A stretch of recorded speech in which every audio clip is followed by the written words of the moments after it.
And we're back once again. Last we left off, we lost our voices, but we have them again. Our silky monotones, our silky tones have returned back to live gameplay. Our silky monotones. Our monotones have returned. Our monotones are beautiful. Watch our monotones kick your butt. Ha ha ha. Would you like to do a monotone harmony? I could do a monotone harmony.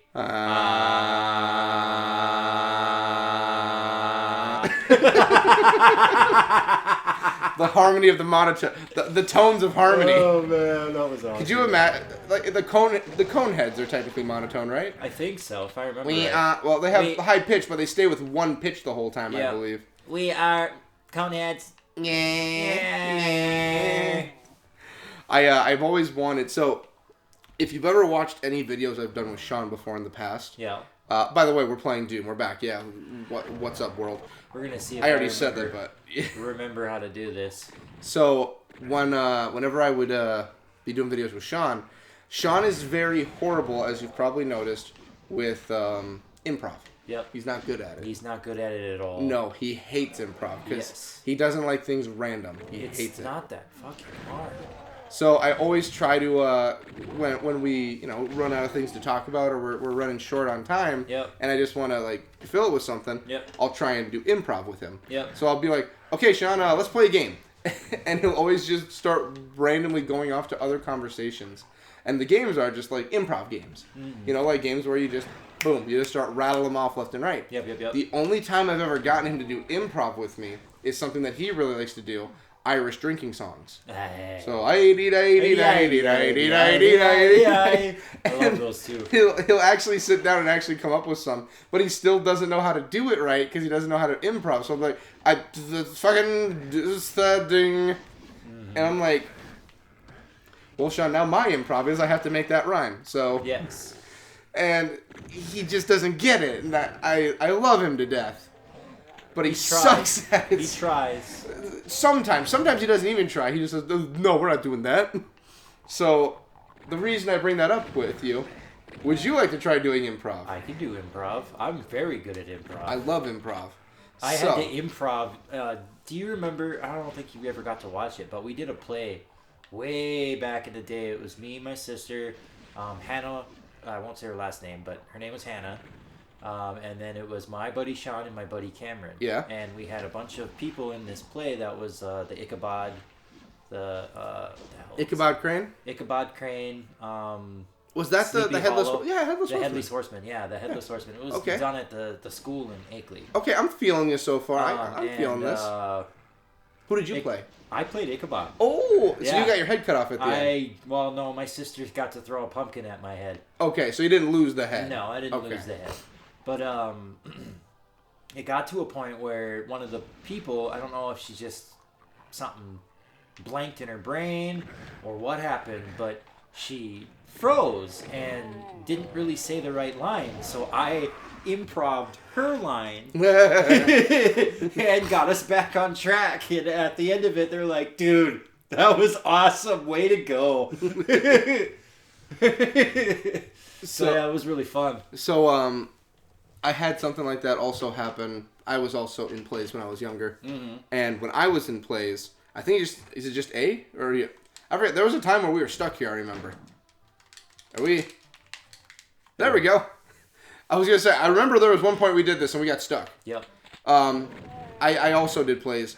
Back in the day when I was really young, I was a little tiny frail man. By the way, I had a coworker's boyfriend call me hefty a few days ago. That was a fun one. I bet. But they didn't even call me fat or they husky. Just called you hefty. It's like, oh, he looks very hefty. Oh, hey, Tree. He looks very hefty. And I'm like, what's that supposed to mean? But when I was really younger, I was really young and I was really, really small before I hit my growth spurt. Yep. So I was really tiny. I was 96 pounds in the 7th grade. Uh-huh. I was teeny tiny. I was maybe 100 pounds wet in 7th grade. Yeah, little teeny tiny boys. Yep. Teeny tiny. I didn't hit my growth spurt until my first growth spurt was in 9th grade. My final growth spurt was 22. So when I was really young, I was in plays, and one of them was the Music Man, which is about a con man who comes to town, tries to sell the idea of bringing music and all of that, and he's basically doing it for a con. Yeah. And I played a few roles. Because smaller school, so we were, we had to cover more roles. Yeah. I believe I was a townie, but I was also one of the people in the beginning that's on the train, where they're like, they're busting out the scat lines on, like, he's a music man, he's a what, he's telling blah, blah, blah, blah, blah, blah, and his dick out, and stuff like that. So, during all of that, I was one of those people, and I'm just like, fuck. Yeah. Don't remember my line. And someone tried butting in, I was like, fuck, I remember it last moment. And I'm in a crowd of like hundreds. And I'm like, shit. The worst feeling I could ever deal with. I was like, wow, so I looked at like an alternate universe me, probably forgot the lines altogether. Yeah. And I'm like, wow, he must have looked pretty goddamn dumb. Right. But, so I didn't even make an improv. There were a few times I did, but never really that much. I know I said I'd do improv, but now I'm stuck on story time. So I ended up my being in musicals. My career in that was done in a production of Beauty and the Beast. Oh God! And I wasn't even supposed to be a part of it. Like I retired the year before. Exactly, the classic tale as old as time. Mm-hmm. I retired from doing it in school because that would have been my fourth year. I think that would have been my fourth year of being in musicals. Yeah. And I retired from it all because I was like, I'm getting older. I have a lot of other interests instead of being in musicals. It's not that I don't like it. It's a lot of work. Because it is a lot of work to be in a musical. Yeah. And I was like, I'm just not feeling it anymore. I got other interests, like video games. You. Wow, he's really giving you the busy business. You. Wow, he did not like you. Fuck all of you. No. But fuck you. Good job. When I did my last one, I basically took it because they needed a role filled and no one took it. And I was like, you know what? I'm not doing anything. I only got a week of practicing beforehand. I'm like, I'll do it. The role I had was in the beginning with the wolves when Belle's chased. Yeah. I was a wolf? The lead wolf. I was the head of the wolves. And so you had to dress up like a wolf, didn't you? Full body onesie spandex. Oh no. In gray. Oh, and the problem is, it's tight. Oh yeah. My nugs were showing. Oh, I bet. And we didn't really have a solution. So I'm wearing this wolf mask and a gray bodysuit covering. I'm basically a furry at that point. I'm a furry. Yep.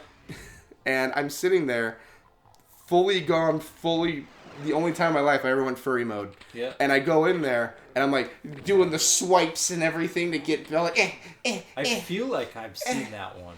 And like I said, my Jimmy John and my nuggets are showing up to my ball sack is out proud for the crowd.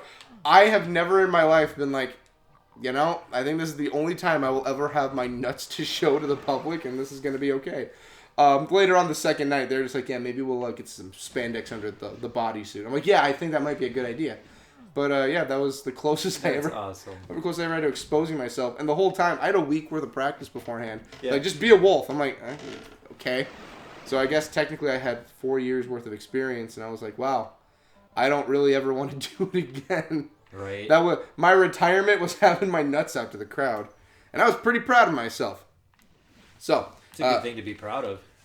Right. I mean, some people have a lot of things they're proud of, like hitting a home run in minor leagues or making their family proud. Mine was being partially naked in front of everyone. That was my gift to the world.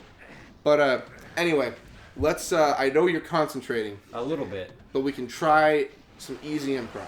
Okay. Hit me up. Do you like Whose Lines It Anyway? Of course I do. Okay. So, do you know some of the skits they do, like the improvs? The improv, like the Irish singing and the having a conversation only in song titles. In order song titles. Yep.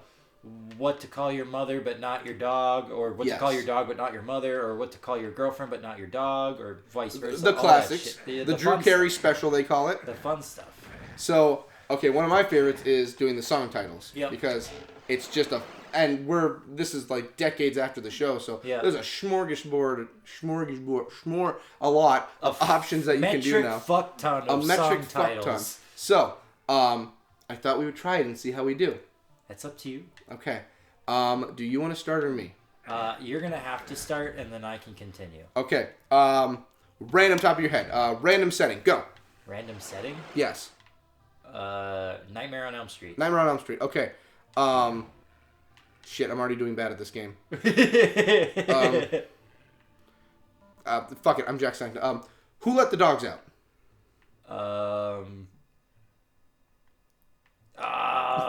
Jesse's girl. Jesse's girl? Yep.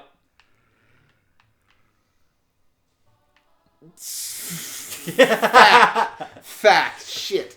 Okay, so restarting. I lost.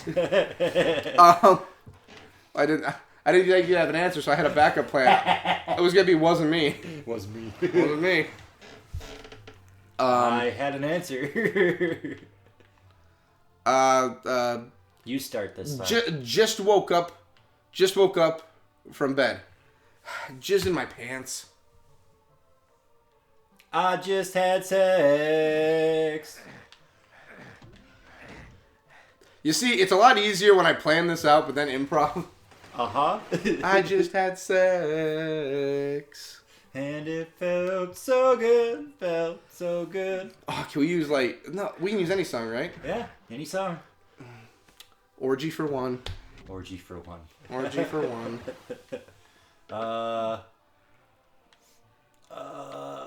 I whip my hair back and forth. Ass like that. Ass like that. Ass like that. Have you ever seen the... My milkshakes. My milkshake? Yep. I want to fuck a dog in the ass. I want to lick a dog in the ass. Want to lick a dog dog in the ass. But only found a dog. You know, one of the most classical and well-sung verses of our time on this world. I would say probably right up there with the classical creatings of Beethoven. You have it up with William Shakespeare's writings for the lyrics. One fucking dog in the ass. And Ram Ranch. Ram Ranch. 18 naked cowboys looking to get their cocks sucked. Ram Ranch. Come on down to Ram Ranch. 18 naked cowboys. Wait, I have the orange key. I should be going over there. Can you make it with 7 health? Probably not. Is there anywhere you can find health? Probably not. Shit. You gonna try for it? I forget. Is there anything past the door aside from getting out of here? Is there anywhere? Shit. Yeah. I couldn't think of a better excuse either. Well, I'm proud of you. That's one person. I got far. So, yeah, we'll call it here. So, okay. I want to thank everyone for watching. I want to thank everyone for making this possible, and thank the patrons for making this possible. And always remember, don't fuck a dog in the ass. Don't fuck a dog. Don't do that. It doesn't do anything, but it's morally it's not okay. Also, there's other options out there. There's many other options. There's many other options. At some point, you will be able to fuck our own asses. I'd rather you fuck your own ass than a dog's ass. That sounds like heaven. Yes. That's a beautiful PSA to leave the people on. All right. See you guys in the next one. Bye-bye. Bye.